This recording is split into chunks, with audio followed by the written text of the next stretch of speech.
Қайырлы таң, құрметті көрермен. Біз деген міне Түркістан қаласындағы екінші күніміз.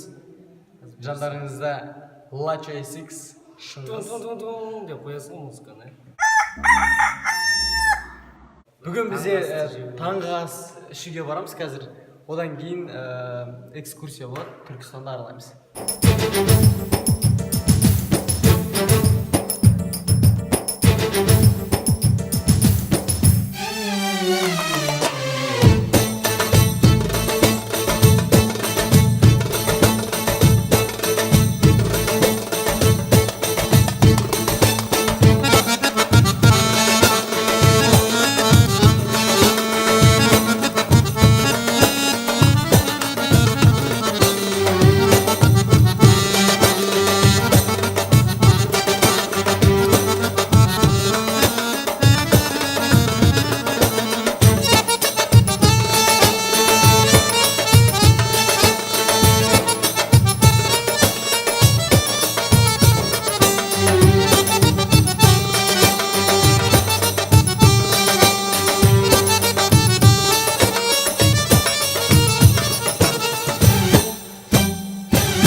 First you get the money, then you get the power, respect.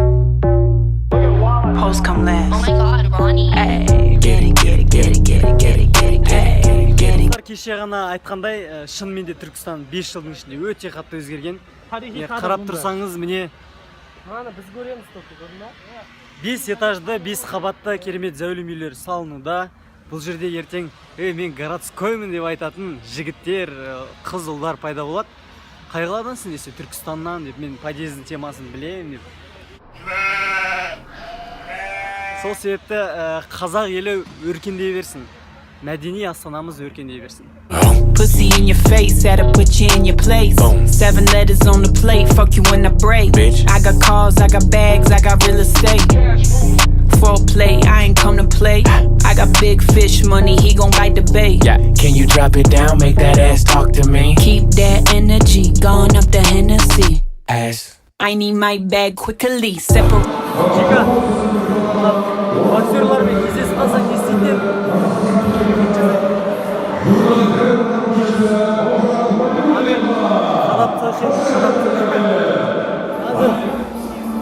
Боксерлармен парада шықсаң не болады еді? Бір переднемен подход қой. Бір переднемен подход па? С колена ғой, с коленмен. Душа еще болевой тартасың да, ары қарай қол сындырсам болды. Киім болса болды ғой. Достар, дәл қазір біз Ордабасы ауданына барамыз. Қазақтың 300-нің басы қосылған жер. Өте керемет болады деген ойдамыз. Race 6 degrees, bitches think they know me. Sex pistol, sit vicious with you when it's horny. Hit me on my cash app, check it in the morning. Cash. In this bitch shining, dressed in designer. She could get me, and it's perfect timing. Gym with the tonic, Bella Hadid, homie could get it. Ass, cash, cash, ass, bags, bag. Достар, міне біз ақылды сиырларды өндіретін фермаға келдік. Get it, get it, get it, get it, Cash, cash, get it, get it, get it, get it, ass. Міне голландық сиырлар, бұлар күніне 30 литр сүт өндіреді екен. Бұл деген қарапайым ауылдағы сиырларға қарағанда әрине өте нәтижелі. Бұл не алдарыңыз көріп тұрған шөптерді итеріп тұрады екен. Айыр көтеріп жүретін бұл жерде міне ешқандай жұмысшы керек емес. Міне достар, бізге ақ халат кигізді. Ақ халатты абзал жандарға ұқсадық. Енді міне біз басқа да сиырларды көруге, басқа да ерекшеліктерін білуге бар жатырмыз. Бұл жерде міне емшегін жуып жатыр сиырдың. Сосоктарын. Межеден шведский. Бұл Беловаль басқа компаниясы. Салыстырмалы. Бағанадан бері осаған жанына келіп алу керек екен. бүкіл информацияларды бізге түсіндіріп жатыр. біртіндеп істейді әрқайсысын бөліп. Аз көргенше бұл мынау бір стаканнан жуып жатыр. Бұл да бұл сонда бірақ бұл швецияға да Голландия. А бұл сиырларды үйрету оңай болды ма, қиын болды ма? Басында анау бірінші туатын кезде, анау құнажында туған кезде не қылады, тепсін еді, не қылады, қытығы бар ғой бұлардың. Бір-екі күн не қылады, кейін үйреніп кетеді. Тауып жүргендеріне қанша болды? Бұл жерде қазір үшінші тумалар бар бізде. Үшінші туып жатыр қазір. Біз өзіміз ашылғанымызға 3 жыл болды ғой. Не сиырлардың массажы бұл. Былайша айтқанда сиырлардың боди деп айтсақ қателеспейміз. Я рахаттанып тұр, родной, жаным дорогой. Қандай сүт өнімдері шығады бұл жерде? Қандай компаниялардың? Қазір продукцияға барамыз. Астроқтан түсірістіру, мозот бөлек та Бізге енді міне осындай керемет фермадан жақсылап айран ішейік. Кіріспәшігі шоқ жоқ. Айран ішсең кезіндегі ауылдағы апамның дайындаған айраны сияқты екен. Ностальгия. Енді бағанағы сиырлардың бізде бұзаулары. Көрсеңіздер.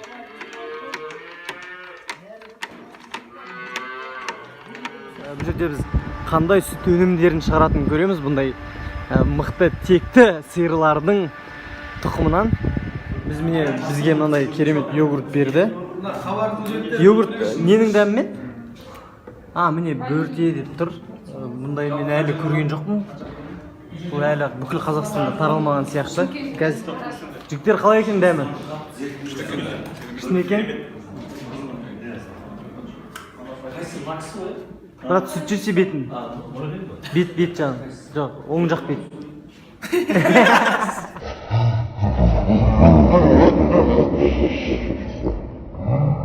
Достар, міне біз алма өндіретін керемет бір саябаққа келдік. Шыны керек, бұл тек қана футболдан жарыс болмады, бұл керемет влог бастауға нағыз тұрарлық саяхат болды. Қазір алманың қандай алмалар өндіріледі және де қалай өсіріледі, соның бәрін көреміз. Көріп тұрсаңыздар, артта міне саябақ.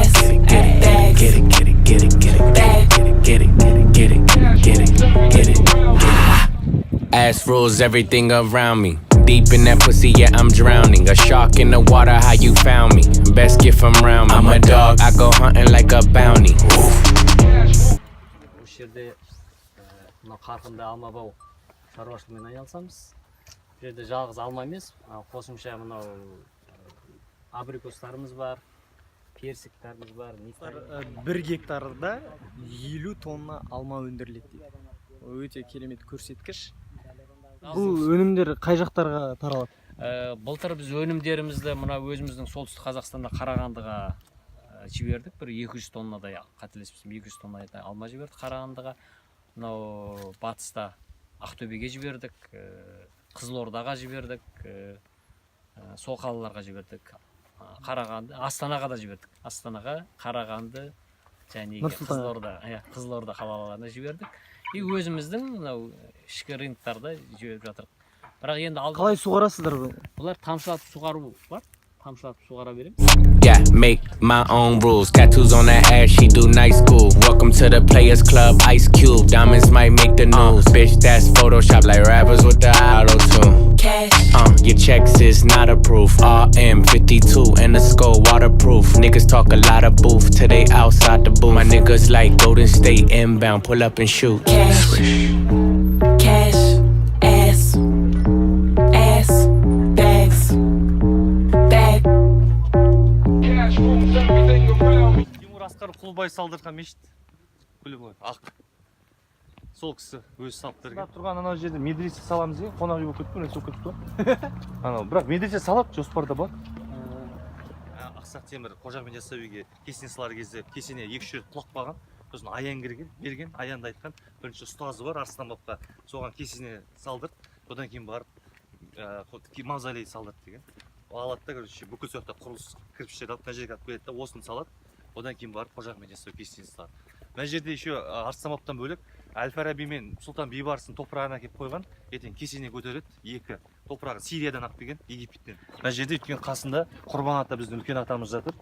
Сол кісінің үлкен бабамыз. Қара бураның қасында бірге не болғанда, кеңесші болып жүрген. Содан тараймыз біз. Не болған?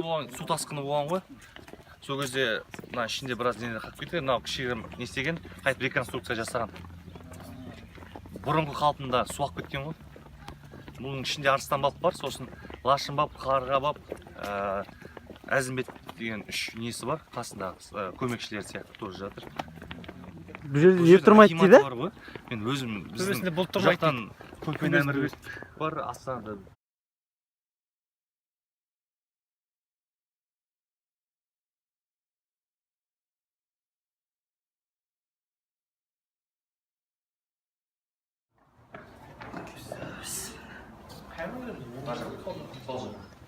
Ассалаумағалейкум. Шырақшысы маған шермете жардамыз. Осы жерде жатыр. Осы жерде жатыр. Сүйектер жерасында үстіне қылып тастаған. Аштан бамыз ішінде жатыр өткен. Қожа Ахмет Яссауидің ұстазы. Ол жақ жақ.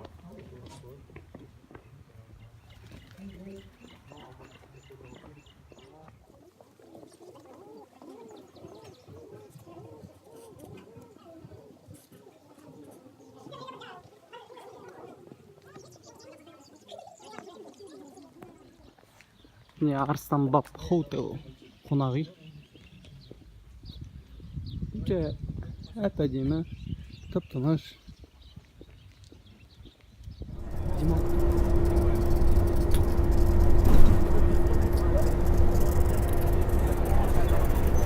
Ал достар, міне Түркістан ауылымызға оралдық.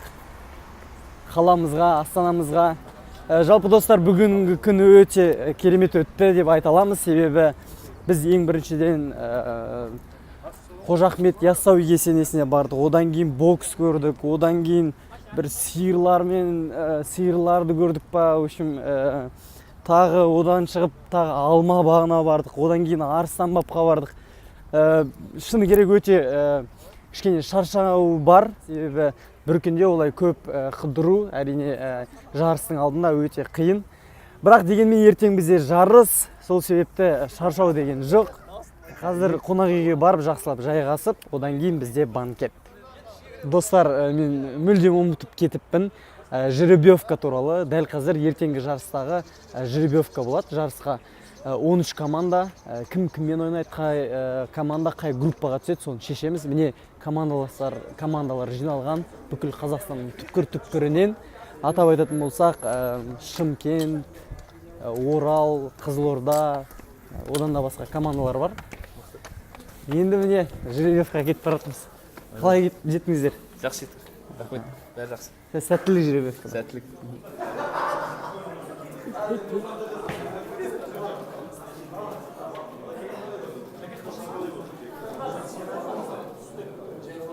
Ойымыз бар достар. Бірақ енді сіздер түсіністікпен қарайсыздар, өткен жыл бізде көші-қон болды.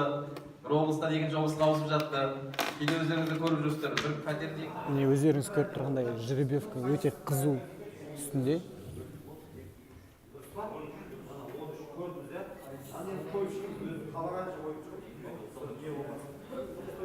Так, достар, міне біз керемет дейміне Шахсара деген үлкен мейрамханаға келдік. Қазір бізде банкет. Осы жарысқа қатысушылар бұл жерде отырып тамақтанады, кешкі ас ішеді. Сол себепті кеттік. Назар. Қалай айттық? Чика? Пах-пах-пах-пах бет қалай айттық? Нет, Тараз пресс командасы, ассалаумағалейкум, жігіттер.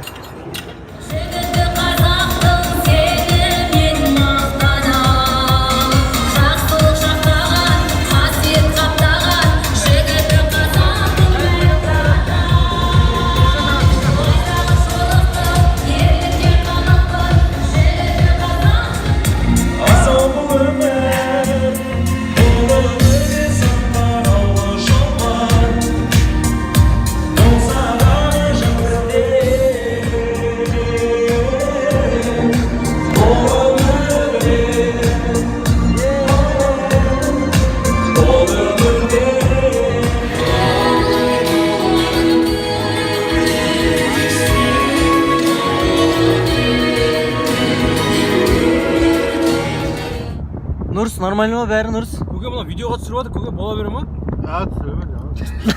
Нормально ма? Маған не? Айеке, бұйырса ертең Түркістанда жарыс. Иә? Ойбай. Қай жердесіз? Осындайда кездері болады. Давайте, сразу гостиницаға келіңіз, біз гостиницаға кетіп неше минут примерно? Өзбектерді алып кетеді ғой, гастарбайтерларды. Гастарбайтер. Достар, міне өте керемет кеш. Банкеттен шықты, қарын тоқ, уайым жоқ.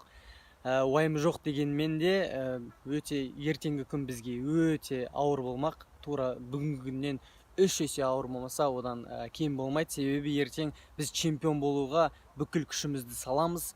Ал енді осындай керемет кештің соңында міне Қожа Ахмет Яссауи кесенесінің дәл жанында отырып, осылай дұға бағыштап, ертеңгі жарысқа деген жігерленіп, настрой ұстап, морально дейді ғой, сөйтіп жарысқа дайындалудамыз. Қазір біз қонақ үйге барып, жайғасып, ертеңгі күнге жақсылап дайындаламыз. Бұл екінші бөлімнің соңы. Достар, маған бір қолдау көрсеткілеріңіз келсе, барынша лайк басып, комментарий жазып, және де қоңырауды басып, маған көмектеріңізді көрсетсеңіздер болады. Ал енді жұлдыз аспан айлы түн, беттеріңізден сүйдім, қайырлы түн.